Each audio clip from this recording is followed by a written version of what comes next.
Every business has an ambition. PayPal Open is the platform designed to help you grow into yours. With business loans so you can expand and access to hundreds of millions of PayPal customers worldwide. And your customers can pay all the ways they want with PayPal, Venmo, Pay Later, and all major cards, so you can focus on scaling up. When it's time to get growing, there's one platform for all business. PayPal Open. Grow today at paypalopen.com. Loans subject to approval in available locations. Hey guys, it's Candace. And it's Elena. And you're listening to Cousins on Crime.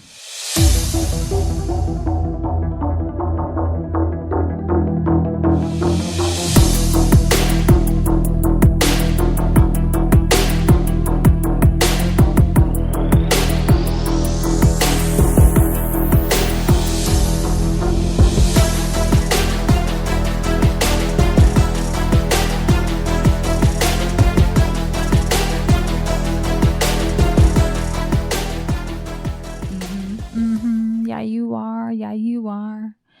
Tell me more, tell me more. Are you guys still on the edge of your seat? Are you ready for me to get right into this episode? I never left my seat. Yeah. You never left. You've been sitting here for an entire week? Yes. Oh my gosh. I'm very sorry about that. Well, yeah, I guess we'll just go ahead and get into it. Yeah. There's no time for chit chat. No time for chit chat. Okay. We are 30 seconds in. Here we go. Well, in part 1, we had talked about Lynette Dawson, and her beautiful life that she had built with her husband, only for him to crap all over it by sleeping with the 16-year-old babysitter. 15 years old is when it started. And then Lynn went missing. The next part is what I toiled with over for so long. Like, I really do love having the facts, but we don't know exactly what happened to Lynn January 8th, 1982. Her presumed last movements have been carefully pieced together by friends and family. And I do mean friends and family because, as I'm touched on in part 1, the police did nothing. Zip, zero, zilch. You tend to like to tell me these kinds of stories. It's giving Bonnie Lee and Jeremy Dagus, isn't it? Oh. It's reminding me of the last case I did. Yeah. Few weeks ago. Yeah, that's why I say you just like to give these to me. Well, sorry about that. Okay. So the last day that Lynn was seen, we talked about in the last episode, Friday, January 8th, 1982. Lynn and Chris had attended marriage counseling. Then Lynn went to work, which was confirmed by her coworkers. Then she went home with Chris for the evening. We know she made it home because Lynn's mom, Helena, spoke with Lynn on the phone that evening. She called the Dawson home, and when Chris answered, he didn't seem to want Lynn to come to the phone. Oh. It was like, he was like, oh, okay, lovely to speak to you. I'll let her know you called, that kind of thing. But Helena was like, can I please speak to my daughter? Yeah. Helena knew that things were not great. Mm-hmm. She knew that Lynn had that marriage counseling appointment that day, and she wanted to check on her daughter. So when Lynn was handed the phone, Helena said she sounded sozzled, which isn't that the best word? I'm going to just use it from now on. Sozzled is like drunk or groggy. Okay. She just sounded a bit sozzled. Lynn told her mom that everything was going to be fine and that everything had gone well on the counseling session. And she said, my husband just made me a nice drink. Oh. Tell everyone everything's going to be okay. Yeah. Everything's going to be okay. Yeah. The next day, Lynn was meant to bring her daughters to meet her mom at Northbridge, the public swimming hole. But Helena was surprised when Chris showed up with the girls instead. And he said, where's Lynn?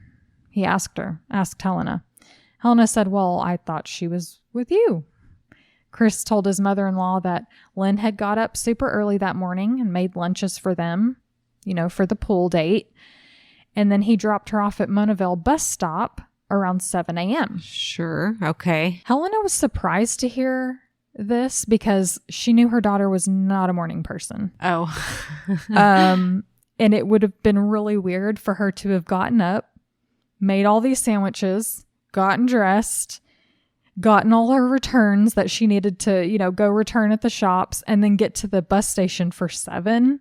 Yeah, that's a little early. I mean, if someone ever tells you that about me, that they dropped me off somewhere at 7 o'clock in the morning, and you've already made lunches for the day, call BS on that. Okay. Call the police right away.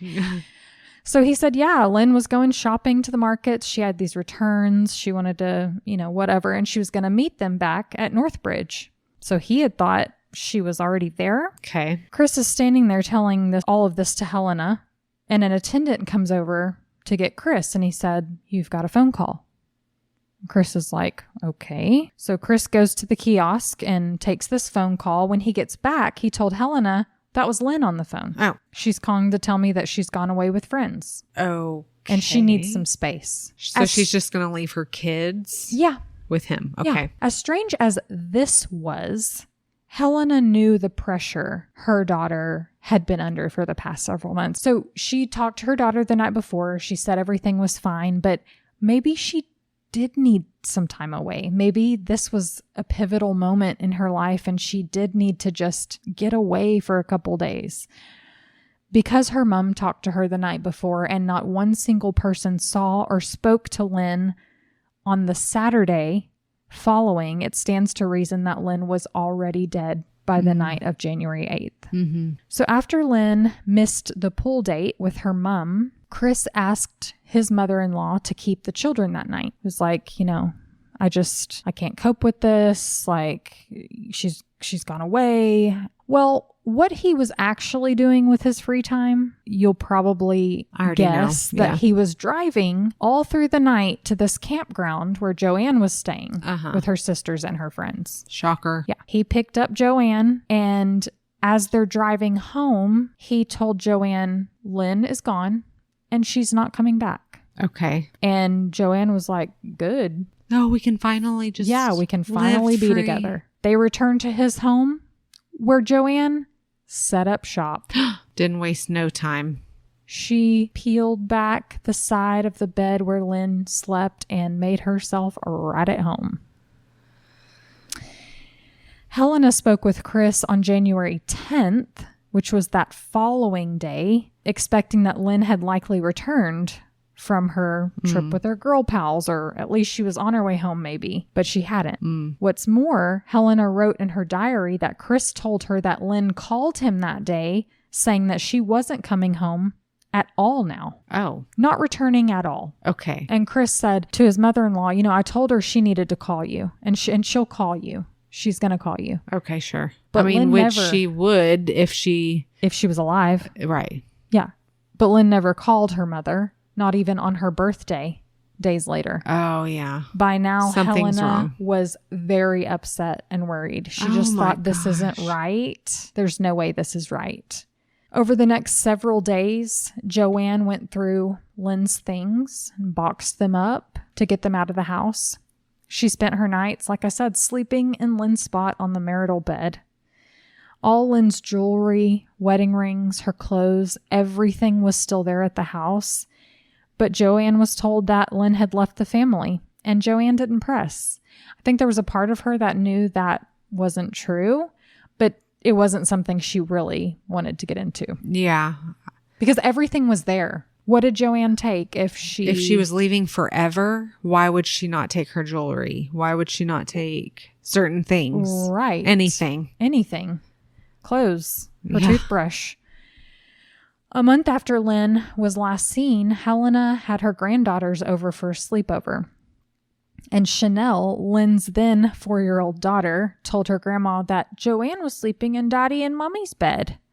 Oh, wow. Helena was horrified. Yeah, I'd say. She had known about the affair. Yeah. She had known about all of it, but she was disgusted. She was disgusted. I'm disgusted. I can only imagine how she feels. But to be honest with you, there was a part of her pure heart that was like, well, the girls do need somebody. Oh my gosh. Taking care of them.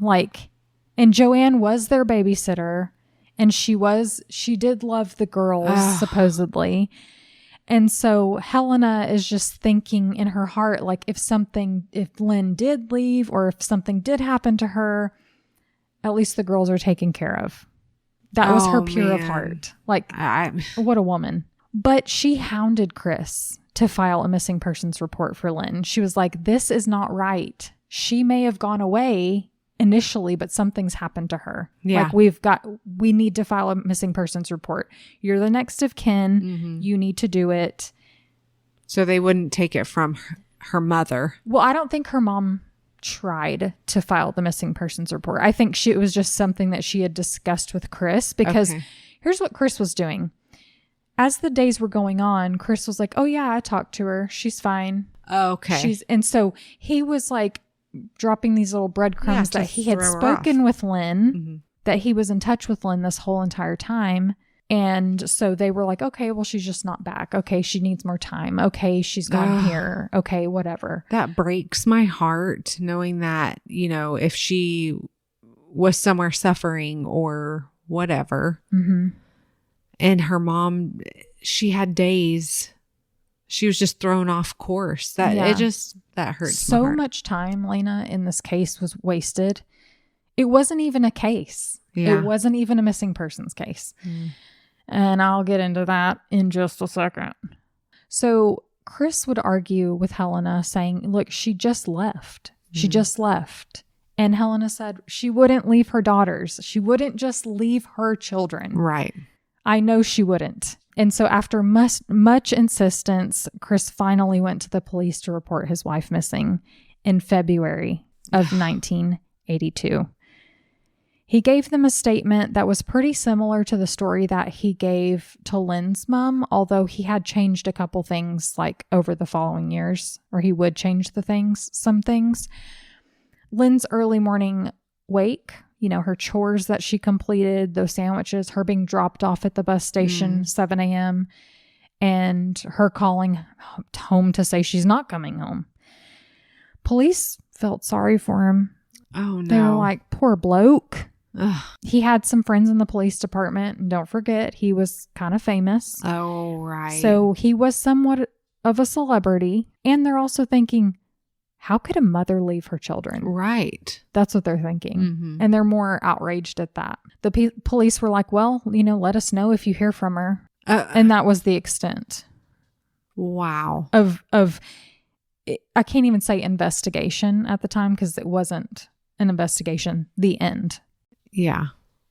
Well, he probably went in there making it, like, dumbing it down to make it sound like nothing. Well, yeah, and he was like, I just cry every night. Yeah, like, so of course they're going to feel sorry for him. Yeah, and they were like, poor guy. He's got 2 young children. Like, how is he going to manage all of this on his own? The police didn't speak with any neighbors. They didn't speak with any friends or family about Lynn's whereabouts. These friends that Lynn had supposedly gone off with on a girls' trip. Sounds like it'd be an easy to verify. Right. Easy to verify where she went, who she was with. They didn't even try. So maddening. Yeah. Shortly after Lynn disappeared, Chris called her work and said that Lynn wouldn't be returning. And of course, Lynn was very good friends with a couple of her coworkers. They were very close. And they were like, why didn't she tell us? Right. She would tell us. That's weird. Like, and how did weird. Yeah. Word that Lynn was gone was slowly making its way around the community and through her friend group. I mean, if you think about maybe you haven't talked to someone in a while and, you know, maybe it's been a couple months, maybe it's been a couple weeks, and really maybe you haven't even thought about them. Right. And then you hear that they're missing. Well, you didn't know because you've got your own stuff going on. Right. Everybody's got their own stuff going on. Life happens. Word was slowly getting through all of her friend groups. They thought it was weird that Chris never contacted any of them to ask them if they had spoken to Lynn. Right. You know what I mean? Like he just washed his hands. Like, well, Julie Andrew, Lynn's dear friend and neighbor, said she was never contacted by Chris or the police to see if she'd heard from her. I mean, this is a friend that would come over a few times a week for tea.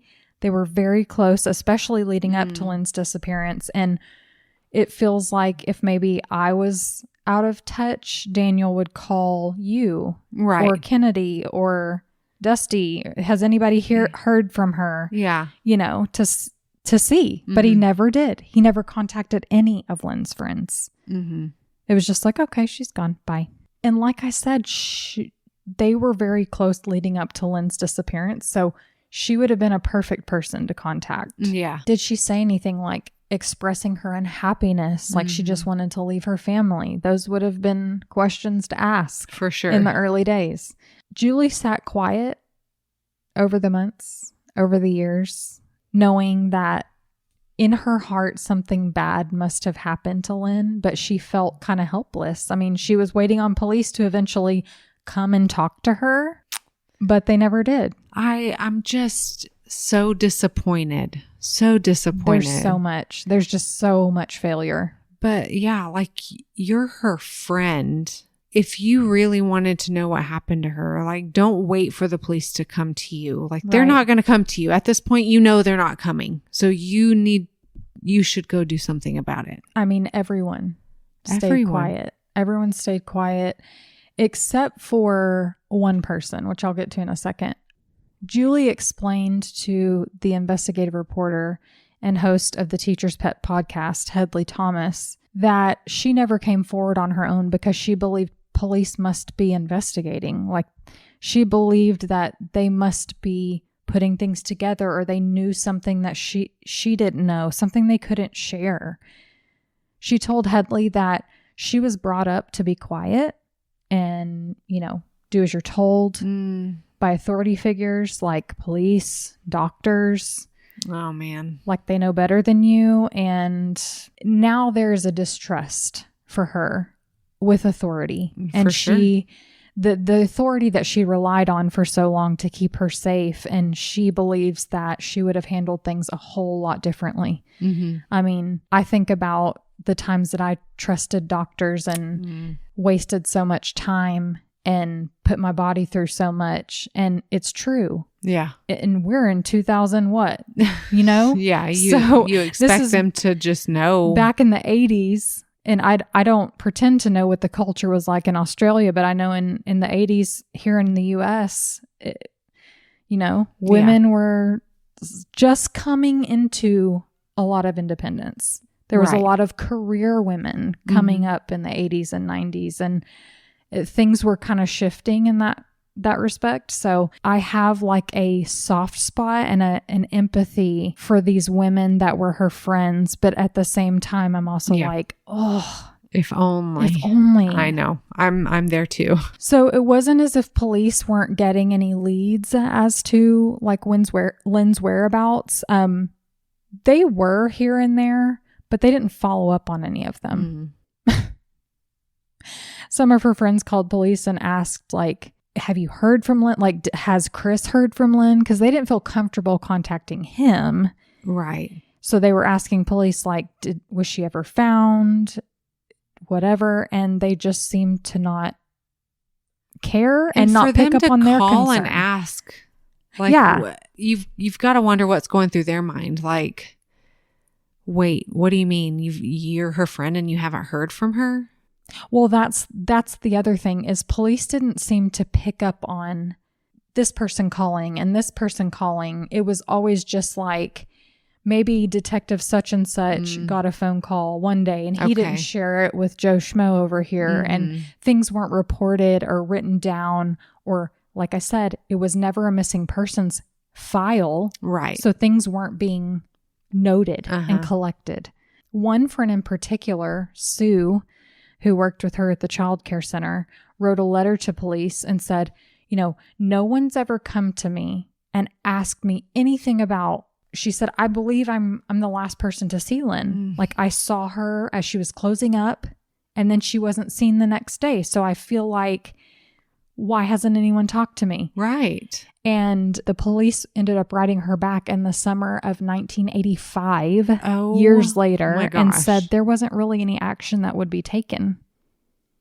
Like, we don't really need to talk to you. Wow. Yeah. Silence fell over the people that Lynn once confided in, the ones that were initially worried when they learned that she was gone. They sat quiet. with their secrets for years, valuable secrets that might have been of interest to police, like the affair, the physical abuse at home. I talked about in part 1 how many of Lynn's friends and even some of her family knew that Chris had put hands on her. If the police had even asked any of them any questions, they would have known that. Right. And they would have had a better understanding that Lynn would not have just left her children, the children that she wanted so badly. Chris Illingsworth, who is now an FBI profiler, she had just graduated the police academy in 1983 and was fresh meat when she learned about Lynn's disappearance. She was told to basically stay out of it. Okay, because Chris was friends with some of the police. Okay. Chris was friends with some of the police, and I'm not sure if she came across Chris's statement or if she heard through the grapevine that Lynn had left. Maybe she someone thought it was called a in little and bit was like, weird. Yeah. I mean, maybe it's because she was a woman and she had that woman's intuition, and she was like, a woman just wouldn't leave her children. I hate to be like, feminist about it, but it's true. Right. Like, you have all these men police officers that are just turning a blind eye or just sweeping things under the rug and saying, what a hoe, she left her family. Yeah, siding with the man. Exactly. So she was told to basically stay out of it, and she did. She wasn't going to swoop in, with a bunch of male coworkers and start ruffling feathers. I thought you were going to tell me, no, she dug in her No, heels. I wish she would have, but she didn't. Yeah. Chris was friends, like I said, with the police, and they believed exactly what he said went down. Screw that woman. She's the villain. She's a bad mom. No, she wasn't. So there was no true investigation into the disappearance of Lynette Dawson until the summer of 1998. Really? Over 16 years after she had last been seen. Okay, so why now? 16 years. Well, Detective Damian Loon began a full-on investigation. I'm not sure what interested him in the case, but he was not an original investigator. Oh, okay. Yeah, so he had uncovered some concerning things like the abuse that Lynn suffered at Chris's hand from pretty much everyone he had spoken to about Lynn. It is Ryan Seacrest here. There was a recent social media trend which consisted of flying on a plane with no music, no movies, no entertainment. But a better trend would be going to ChumbaCasino.com. It's like having a mini social casino in your pocket. Chumba Casino has over 100 online casino-style games, all absolutely free. It's the most fun you can have online and on a plane. So grab your free welcome bonus now at ChumbaCasino.com. Sponsored by Chumba Casino. No purchase necessary. VGW Group. Void where prohibited by law. 21 plus. Terms and conditions apply. Lynn's friends outlined the marital problems that were going on at the time and how they began when Chris began having an affair with a teenager. That's something Chris left out in his statement about his wife leaving those many years ago. He interviewed Joanne Curtis, who was now a grown woman with many regrets. She outlined her relationship from beginning to end for Detective Loon, how it all started when she was 15. Joanne said that after Lynn disappeared, she moved into the Dawson residence 2 days later, and her and Chris married 2 years later. Wow. And he gave her Lynn's wedding rings. What? That's right. I would say no thank you. Chris gave Joanne, I think he made them into something else, like he put them together in a certain way, but they were her original rings. Still no. Gross. Yeah. So Chris, Joanne, and Lynn's 2 daughters ended up moving to Queensland, where they started a new life, which was the plan the whole time. They welcomed another little girl into their family, and Chris and Joanne's relationship deteriorated when he became verbally and physically abusive towards her. Shocking. Like he'd done with Lynn all those many years ago. So Joanne took her daughter and moved back to Sydney to be with her family. When asked if she knew anything about Lynn's disappearance, she denied having any useful information as to where she could be, but she did say, there was an area around the pool that was dirt. And after Lynn disappeared, he had it concreted and paved. So maybe look there. I don't know. Maybe check there. Sure. Detective Loon also spoke with Lynn's family and learned some interesting things there. Phil, Lynn's older brother, actually knew Chris and Paul, the twins, in high school before Lynn began dating Chris. Chris and Paul were very competitive, and as I touched on in part 1, they would swap girls. One of them would be dating a girl, and then the other one would take her out and see how far he could go with things before the girl figured out she was with the wrong brother. Oh my gosh. And sometimes she wouldn't figure it out. No way. Phil never told any of this to Lynn because he didn't want to hurt her. And like, surely Chris wasn't behaving like this in his marriage, right? Surely he had grown up by then. Right. I also mentioned that Chris and Paul were kind of obsessed with this swapping thing. Yeah. They even told people that they would take each other's shifts at their work sometimes, like when they were teenagers. Like they would see one of the brothers would work like all week, like both of their shifts all week. And nobody was any the wiser that only one person was working all those shifts, you know, and then they would take turns doing it. They did this in school as well. And I'm sure it's fun playing tricks on people as kids. Yeah. But continuing that behavior into and through adulthood speaks to bad intentions in general. For sure. Just deceiving people. Mm-hmm. That's it. And it's not a joke. It's not a joke when you're in your adulthood. Right. Where's your integrity? Exactly. So the babysitter before Joanne was also interviewed by Detective Loon. At 16 years old, we'll call her Alice. She had been babysitting the 2 Dawson children in 1980. She'd become very close with the family, in particular Chris. She went to high school where he had worked, and she'd see him often in the halls. She confided in him without the problems she was having at home. Mm-hmm. And he encouraged her to be open with him like a sounding board. Any of this sound familiar? Uh-huh. He definitely had a type. He would talk about sex to her a lot. What? And she said that as a young adolescent, she was exposed to some pretty bad things. And so it didn't really bother her. Okay. Like sex, like it didn't bother her that he was talking about that with her. And she brushed it off as being harmless. But that one night, she walked into the kitchen and she saw Chris whip Lynn in the back with a tea towel. That incident I mentioned in part 1, she lost all respect for him. Wow.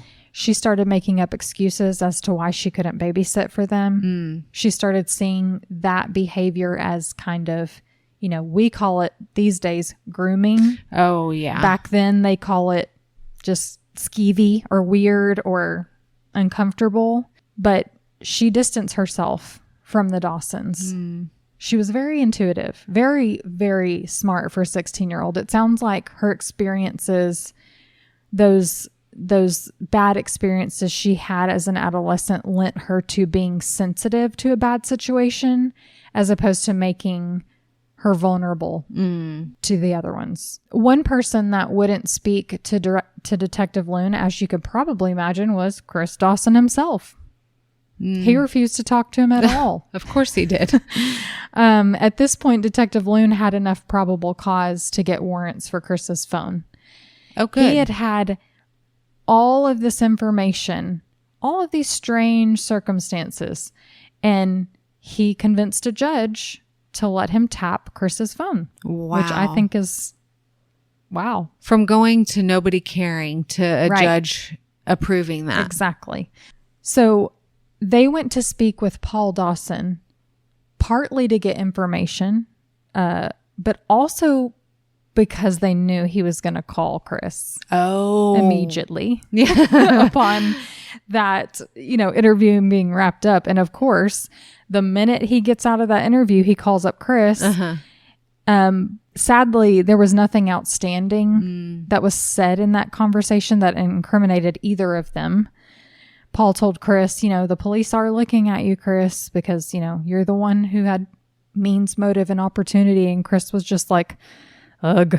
Yeah. Like, how could they think I would do something like that? Nothing like that. Huh. With the renewed interest in Lynn's disappearance, and now finally with all these people coming forward with their stories, strongly implicating Chris in whatever became of her, investigators got more serious about actually looking for her. So all these things that were not investigated in the first place, more people felt comfortable coming forward with their stories and saying, yeah, I saw something weird, or I think this is weird. It's like peeling the onion. Peeling the onion, that's it. So they were getting serious about looking for her, and they believed they were looking for remains. Yeah. They didn't buy this story that Lynn ran off and left her children. So they obtained permission to dig. Okay. On the Dawson's former Bayview property. Please because now it had been sold. Oh. You know, Chris Dawson and Joanne, they had moved to Queensland, sold the house, all of this stuff. And I got to say, the amount of work and cost associated with digging, I mean, as someone who's actually paying for people to dig and stuff, like the amount of cost associated with that, I can appreciate how the police department didn't want to do that in the very beginning. Okay. I don't know about Australia, but here in the US, if investigators dig up your property looking for a body, they don't leave it the way they found it. Oh, really? Yeah. Let me put this patch of grass right back here. I mean, they dig it up and then they maybe put all the dirt back in the hole okay. that they didn't find anything in. But they're not going to sit there and like smooth it out, like make sure it's graded and even. Like that's not their job. Okay. So they dig up one of the paved areas near the pool of what was once the Dawson home. And they found a hot pink sweater. Oh. In the earth beneath the concrete. Oh. So they first find one panel of this sweatshirt or of this sweater. Then they find more pieces of this sweater and it kind of made a complete garment. Lynn's friend said that was one of Lynn's favorite sweaters. Oh. And wore it frequently. Mm-hmm. Upon further inspection, they could see that there were clear slits in the fabric, almost like sharp force stab wounds. Okay. So they dug for the rest of the day, fully expecting to find Lynn's remains, but they didn't find anything else. So they called it a day. When they returned the next day to do some more digging, police command had shut down the operation. Excuse me? He said it was too expensive to dig. Excuse anymore. Me? You've got her favorite sweater in the ground? They found a sweater that was presumed to be Lynn's. You're already in deep. Exactly. This is making me I know. Furious. I know. It had defects in it. Defects. Like I'm so mad right now. Too much money. Like I can appreciate that. Like maybe more than anyone, I can appreciate the cost associated with especially tearing up concrete and digging up somebody's property. So charge Chris for it once you find her body. That's what I'm saying. It's just shocking. It's shocking. Well, so they had the sweater. The lab tested the sweater for DNA, but couldn't generate a full profile. Not even enough to say if it was Lynn's or anyone else's for that matter. And it certainly didn't tell them what happened to her because while I said there were those like defects or slits in the garment, when I view the footage, and I'll post a picture of her sweater, it just looks dirty. It doesn't look like it was saturated in blood. If someone was stabbed that many times, that thing would have been stained in blood, which is further confusing, right? Yeah. That what was the sweater doing there, and why did it have all those slashes in it? I have lots of questions about that. Anyway, by 2000, Chanel Dawson, Lynn's oldest daughter, was well aware of the investigation into her dad. While she was surprised at first, she began feeling really conflicted and questioning so many things now. I mean, she was 4. Yeah. But she remembers being told that her mother abandoned them. She remembers feeling like maybe her mom would come home someday. She remembers being so young, and then Joanne came in, and then Joanne had a new baby with her dad. Yeah. And she was putting the pieces to the puzzle. She was starting to put things together. She didn't think that her mother would have just walked away. With all the statements from Lynn's friends and the information getting back to her in the months and days leading up to her mom's disappearance, she was feeling increasingly more uneasy. She just wanted the truth, no matter what that meant. Mm-hmm. In 2001, a year later, Detective Loon reviewed Chris's handwritten statement from all those years ago when he first reported his wife missing, and he found a number of flat-out lies. He lied about going to Queensland in the days before Lynn's disappearance. There was no mention of his mistress, which is lying by omission. And if they couldn't get him on anything else, surely they could get him on lying in an official statement to police, right? Oh, there you go. Yeah. Slap him with the charges, right? Any charge will do. Detective Loon felt that with all of the statements and circumstances surrounding Lynn's disappearance, he had enough to present to the Director of Public Prosecution. But after hearing what was laid out, the DPP agreed, but decided not to indict Chris Dawson on murder charges. Because there's no body. No evidence. No body. 2 years later, the DPP was presented the brief yet again. And they also declined to charge him at that time too. Many more years would go by before anything new happened in Lynn's case. In 2018, the Teacher's Pet podcast was published one episode at a time. Headley Thomas had been reinvestigating and documenting everything he was learning on his podcast, getting it out there to the masses. You gotta love... Armchair detectives. You gotta love a podcast, like people would have never known. Yeah. Lynn's disappearance had never been, like I said, this wild, salacious missing persons case in the media. Market, yeah. Exactly. Until Detective Loon began investigating in the late 90s. Well, Headley spent months conducting his own interviews. By now it's 2000, he had spent months, so it would have been like 2017 when he started his research. Okay. It's more modern day. He's able to email and do all these, reach people that hadn't been so reachable before. Okay. Right? Sure. So many opportunities to connect with others. Headley criticized the New South Wales Police Department for their lack of action at all when Lynn was first reported missing. I mean, do we have to make t-shirts? I feel like we need to make t-shirts. Like, the longer you wait to investigate or take any action whatsoever, the more you lose valuable evidence.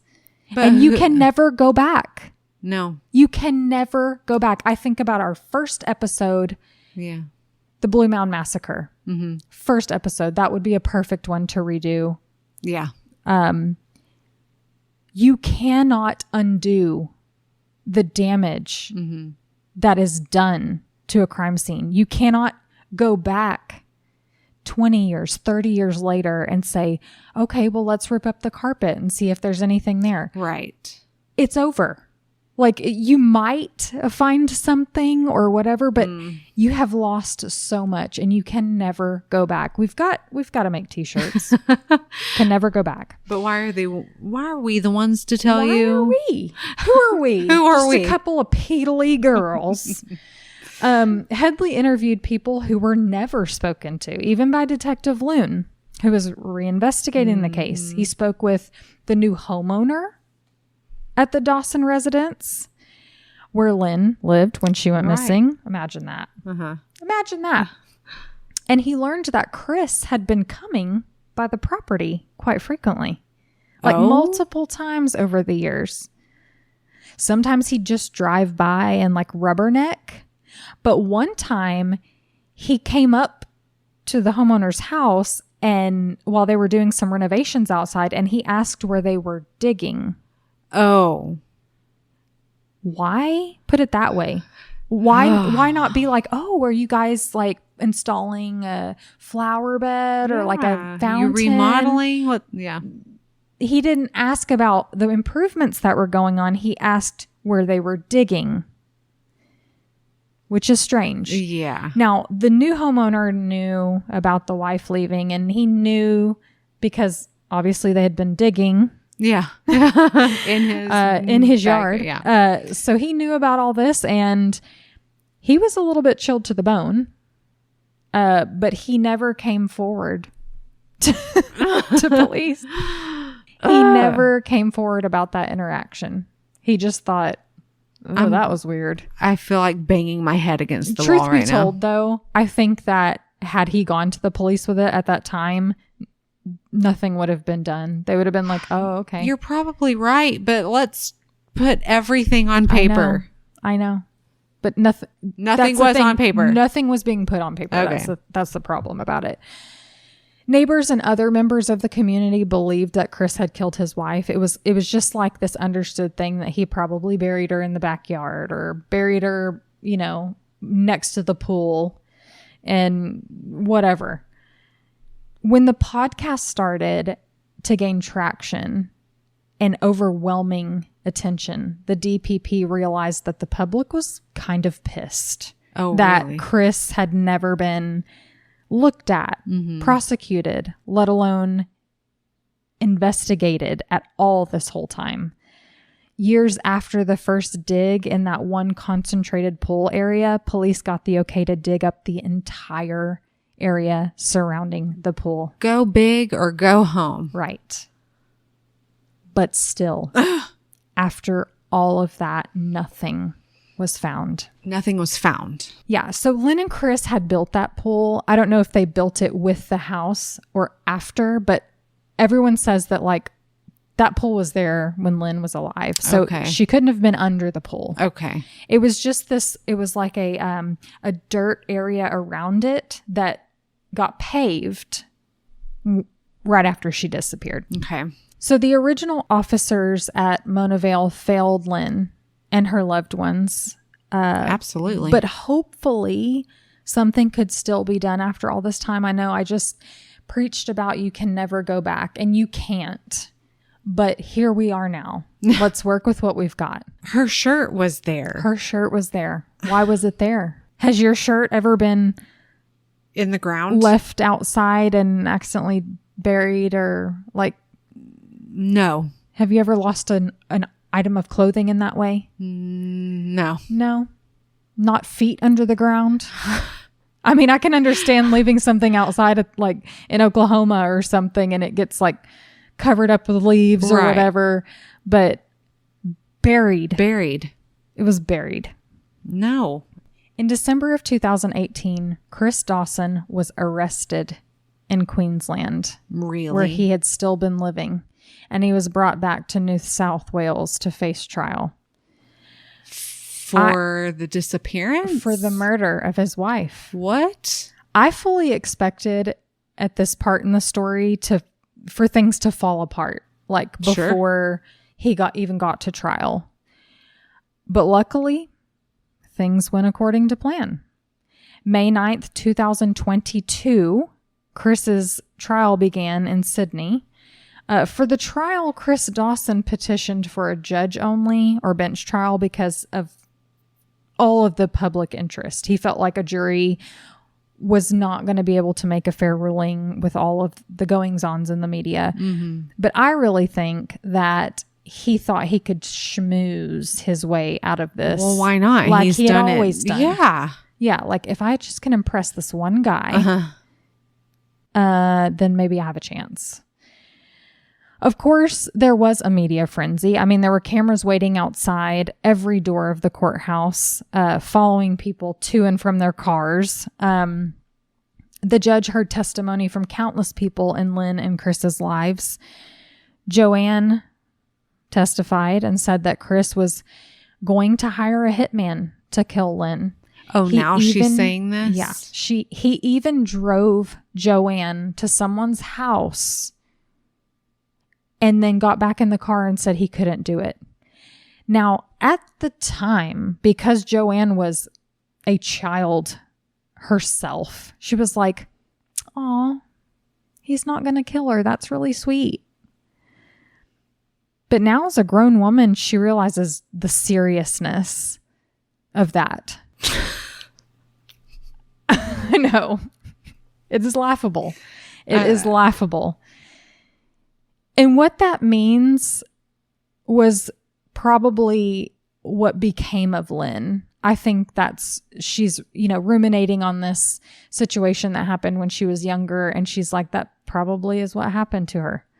So despite Chris, his brother, and his sister-in-law all saying that they had heard of sightings, or they had heard from Lynn that she was in New Zealand, or she was up in the Blue Mountains, or she was here or there, the judge didn't believe that Lynn would have just left everything behind. Yeah. The trial lasted 3 months and was purely circumstantial. I mean, that single solitary piece of physical evidence, the piece of clothing that was believed to be Lynn's pink sweater, didn't even yield any forensic value. None. We couldn't even say that it was hers. We could glean. Other than friends saying that was her favorite. Right, exactly. But without the proof beyond a reasonable doubt, we can't say. But every bit of the circumstance surrounding Lynn's disappearance and presumed murder was overwhelming. Chris didn't want to get a divorce. He didn't want to lose his house. He didn't want to share that money. He didn't want to lose that bougie neighborhood, his girls. He didn't want to be the bad guy. Right. It was better if he was the lowly husband whose wife left him. Mm-hmm. He couldn't be financially punished because he wanted to start a new life with his teenage babysitter. And let's not forget, when Chris whisked Joanne away, she tried to end the relationship. Well, he couldn't let that happen either. Right. So he killed Lynn. He killed her to get rid of that problem. August 30th, 2022, Justice Ian Harrison in the New South Wales court took 5 hours to review the facts that were before him before handing down a guilty verdict. Wow. He found Chris planned and executed Lynn's murder, removing her rings, knowing full well he was going to give them to his mistress. The judge didn't believe that Lynn contacted Chris and Chris alone multiple times after she was last seen January 8th. Right. He believed she was likely already dead. Chris, at 74 years old, was sentenced to 24 years in prison, which is the rest of his life. Lynn's family was happy that the world, everyone knew in their hearts that she wouldn't just leave her girls.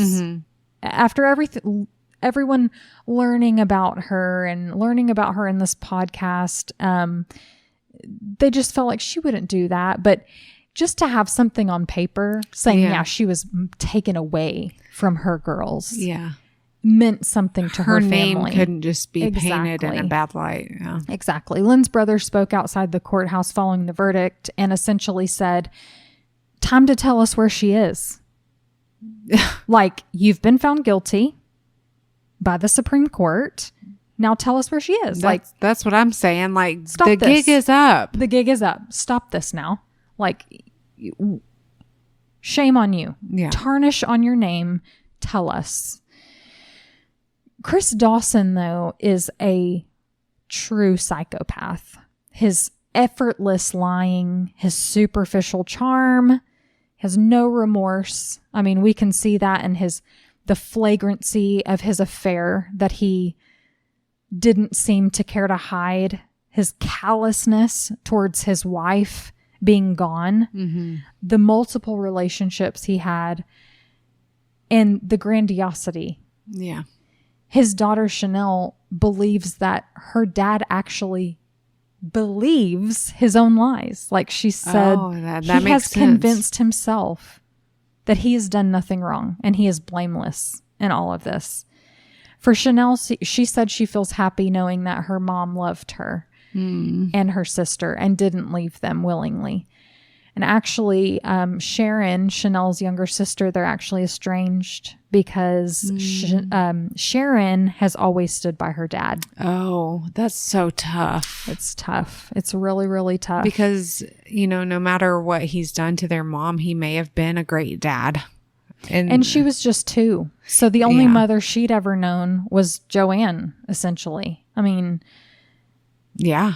So she didn't maybe have that connection or right. loyalty to her Of biological course. mother that maybe Chanel did. Chris was also convicted of unlawful sex with a 16-year-old Joanne. Oh my goodness. I mean, let's just add to it. Chris appealed that particular charge, the unlawful sexual activity with a student, but he lost in 2000. I believe that was this year. He lost that appeal. Goes around. Comes all the way back around. I wonder if Chris, this is just my own funny mind playing tricks on me, but I wonder if Chris is actually the one behind bars, or is it Paul? They like switching places so much. Like, did they arrest the right guy? That's a good question. Do they have the right guy in custody? Would Paul do that for his brother? Would Paul do that for his brother? That's the thing. In researching this case, I learned that Paul was the more dominant twin, and Chris kind of followed what he said. Oh. There was a story about a woman. They went to this living wake. Okay. And by the way, if I ever get cancer or I know I'm going to die, I'm doing this. Okay. I'm going to have a living wake where I can spend this time. We can all dress in black, but I'll be there. I'll be at my own funeral and we can all enjoy it together. Okay. So anyway, they go to this living wake for their friend who's got cancer. This woman knows full well about Lynn disappearing and all this stuff. And her husband says to her, do not ask Chris about his missing wife. Like, don't do it. And she's like, well, I'm going to do that. I'm going to be doing that. So now I'm curious. Yeah. She's like, oh, I'll be doing that for sure. And I'm not sure exactly what, her name was Kay, but I don't know what her job was, but in her job, she is actually, her career is to study body language and people's facial expressions and affect and all of this stuff. So she asked Chris, oh, have you ever been married before? Knowing full well he did. Knowing full well that. Yeah. And this was, I can't remember what year this was, but it was probably in the 2000s. Okay. Definitely before, obviously before his arrest and before the investigation got really into it. I think it was when the podcast came out because she contacted Headley Thomas and told him this story. Okay. So anyway, she's sitting there next to Chris and she's like, oh, have you ever been married before? He's like, yeah. And she's like, oh, when did you get divorced? She's probing him to see what he'll say. Reactions. Yeah. About this time, Paul comes over. Oh. And sat down nearly on top of Chris. Like, their arms are touching, their legs are touching. Hello, it is Ryan, and I was on a flight the other day playing one of my favorite social spin slot games on ChumbaCasino.com. I looked over at the person sitting next to me, and you know what they were doing? They were also playing Chumba Casino. Everybody's loving having fun with it. Chumba Casino is home to hundreds of casino-style games that you can play for free anytime, anywhere. So sign up now at ChumbaCasino.com to claim your free welcome bonus. That's ChumbaCasino.com and live the Chumba life. Sponsored by Chumba Casino. No purchase necessary. VGW Group. Void where prohibited by law. 21 plus. Terms and conditions apply. And I'm not so sure that the space that was left on the, bench or chair or couch, whatever, warranted him being that close to him. Yeah. But she said the rest of the conversation was very structured by Paul. Oh yeah, she went up into the Blue Mountains. She joined a cult. She joined God. So now here's I touched on this earlier about him saying things over the years that were different than what he originally said. So now he's sitting there going, "Oh yeah, Paul, remember she went up into the Blue Mountains and joined a commune." And Paul's like, "Yep, that's right. That's right." So it was just this weird, I don't know, like he was an umbrella over his brothers. Just very strange. Anyways. Like a psychosis. Yeah, just like a shared delusion, Okay. shared psyche. Very, very weird.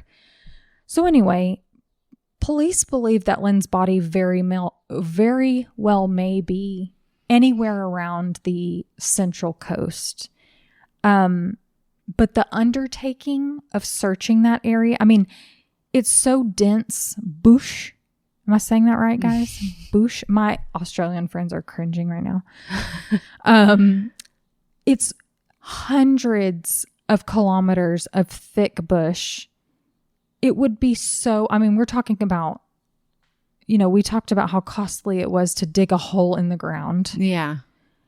To search this area would be very difficult. And do you ever see those like things on Instagram where it's like, look at this creature they found in Australia, and it's like some snake spider hybrid thing, and it's like the scariest thing you've ever seen in your life. Oh yeah, there's lots of kinds of things. Lord knows what's in that bush. Okay.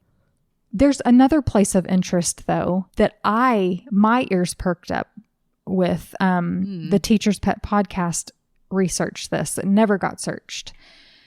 I've talked a bit about how Chris and Lynn built their house up on a hill. Mm-hmm. And I can't help think, of course, how I'm constructing my house up on a hill. It needs concrete piers and beams and a retaining wall. Mm-hmm. These are all the same things that Chris and Lynn's house needed to function on that hill. We have a neighbor behind us that's up on a further hill. And so we need a retaining wall so that, all of that pressure doesn't come down on our house. Okay. So in my mind, I know exactly what he's talking about. I'll try to find some good pictures of, if I can find a picture of what he's talking about. Mm-hmm. I know I've got pictures of the area surrounding the pool and where they dug. It the ground at the home, this is another thing I can identify. It was just complete rocks. Like it was hard, rocky. Like the subsequent owner tried to build a little garden. Like she wanted to dig a little garden bed, and she's like, the soil was impossible. That's how my yard is. Yeah, exactly. Mm-hmm. And so, and mine is too. Mm-hmm. And so she couldn't get through the rock. The whole Dawson property was like that, except for one area in the backyard. That particular area had gotten really soft soil because of the erosion and the draining from the property behind it. Okay. Kind of like what I said, we have a house on a hill behind us, and this, over the years, this drainage had come down and down and down and down and softened that land into mush. So the ground was like that when the Dawsons lived there. Well, when they sold the house, the new owners built a retaining wall back there. Oh. And from what I understand, the way it's described is they tied it into their foundation on the house. Basically, so their house wouldn't just be more over stabilized. The years erode. Like the foundation itself wouldn't erode. Now, that's an interesting thing to me. And I'm wondering if it was at that point Chris was asking where they were digging. Oh, that makes sense.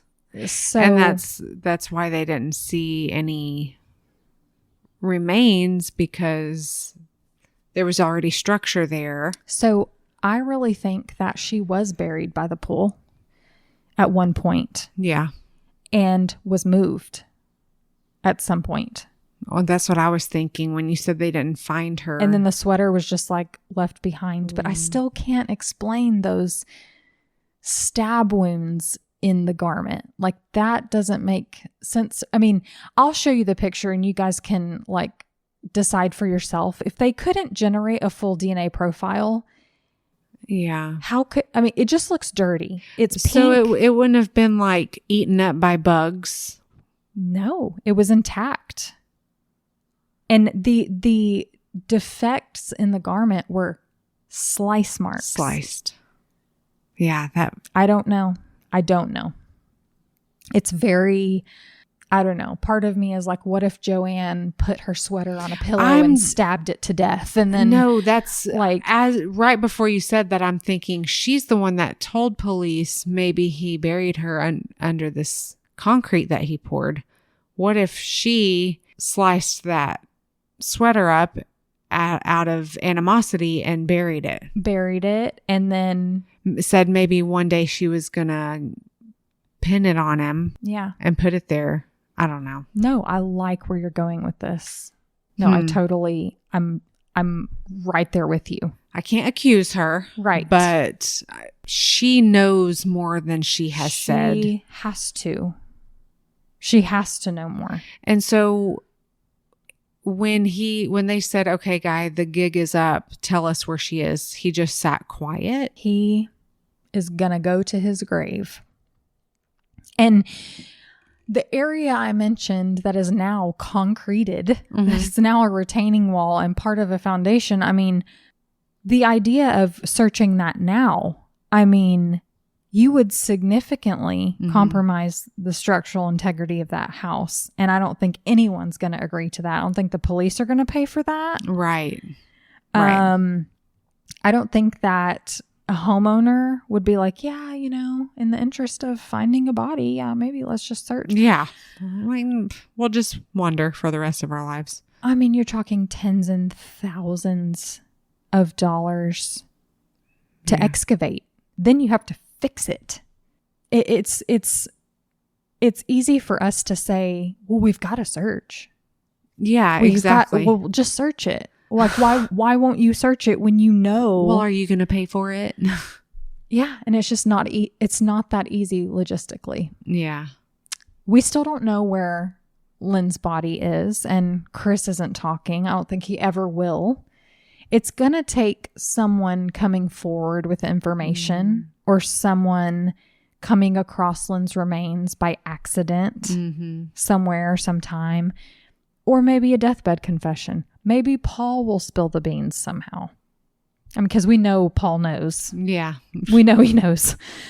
We know he probably helped his brother in some way. Paul, wouldn't you want to give your nieces closure? You're old. You're old and wrinkly now, just like your brother. Just tell us where she is. Tell us where she is. And you know, the new homeowner said, told Hedley Thomas, she's like, I wish I could just know she was here on the property. That way her friends and family could come pay their respects. She said, I would make a beautiful spot for them to visit. How sweet. Isn't that so sweet? Yeah. Just to the idea that you should do that anyways. Right. Maybe she is here. Maybe she was killed here. Maybe she took her last breath here. I believe she took her last breath in that house. Yeah. I don't know what he did with her. There was also something really interesting very quickly, is that story about her going to the bus stop at 7 a.m. Yeah. Police believe that he maybe said that because he was out at 7 a.m. taking her somewhere. Maybe just in case someone saw him out that early. Okay. That he had a cover for that. Oh yeah, I was dropping her off at the bus station. His neighbors saw him leave. Right. So I fully believe that he killed her. He couldn't lose it all. He wasn't going to lose it all. He was Chris Dawson. So this was in December that she went missing. She went missing in January. Yeah. She was last seen January 8th, 1982. Because I was thinking, what if he stabbed her in the pool and so the blood didn't stick to the sweater? Could that happen? I don't even know. Lena, but it's very interesting. Freezing in January, or is it? No, in Australia. January in Australia, it's summer. Oh, yeah, very interesting. You say that. Anyway, the only thing though is, so their house was up on a hill, but the pool was in the side yard, so not very discreet. Okay. Not in the backyard where you could like maybe stab her and get away with doing something like that. Okay. But also there was a lot of foliage around their home. A lot of properties around their home that had lots of bush around their home. Okay. So it was very hilly, very bushy, very gardeny. So there was a lot of privacy. Gotcha. So maybe he did. I didn't think of that. That's very interesting that you say that. Maybe he stabbed her in the pool, and that's why. Drowned her and stabbed her. I don't know. I'm making up stories, but Lena, you're onto something though. I mean, that would be what makes sense. If there was no blood found on that. I'm going to pray that his soul is just tormented until he just has to say something. I hope he gets hemorrhoids. Yeah. I hope he has the worst hemorrhoids and he cannot get the care in prison. Yeah. He's like, if I just will tell the truth, these hemorrhoids will go away. Oh my gosh. I hope that he gets pink eye and like hangnails and like hand, foot, and mouth. Because we're battling that in my house right now. And I hope he gets that real bad. Real bad. And I hope his pee-pee falls off. I wish nothing but the worst for you, Chris Dawson. Okay, and I'll stop talking now. That's all I have. Okay, well, there's a lot. It had to be 2 parts. Yeah, this was a lot. Mm-hmm. Lynn, the bottom line is Lynn and her daughters and her mom, her family that loved her. She had the world at her fingertips. She did. She loved and she loved to a fault. Yeah. She loved to her death. She sounds like a beautiful person. Yeah. And her family lost big time. I pray that her family has peace and will someday have real answers. Yeah. I do too. Well, that was great. Let's do it again sometime. Let's do it. We'll see you all next week, guys. Bye-bye. Bye. Thank you for listening to Cousins on Crime. Get connected with us by becoming a free member on our Patreon. Or for just $5 a month, you'll have access to bonus episodes, discussion groups, and much more. If you can't afford $5 a month, we get it. Inflation, am I right? Please consider leaving us a positive review and rating wherever you listen. And don't forget merch. Support our podcast and show the love by sporting t-shirts with our latest designs or grab an evidence bag to keep the chain of custody for all your valuables. Don't forget to follow our show on your favorite streaming app so you never miss an episode, and get photos and updates on our Instagram at Cousins on Crime Podcast or our Cousins on Crime Facebook page. Have a case suggestion? Email us at cousinsoncrime@gmail.com.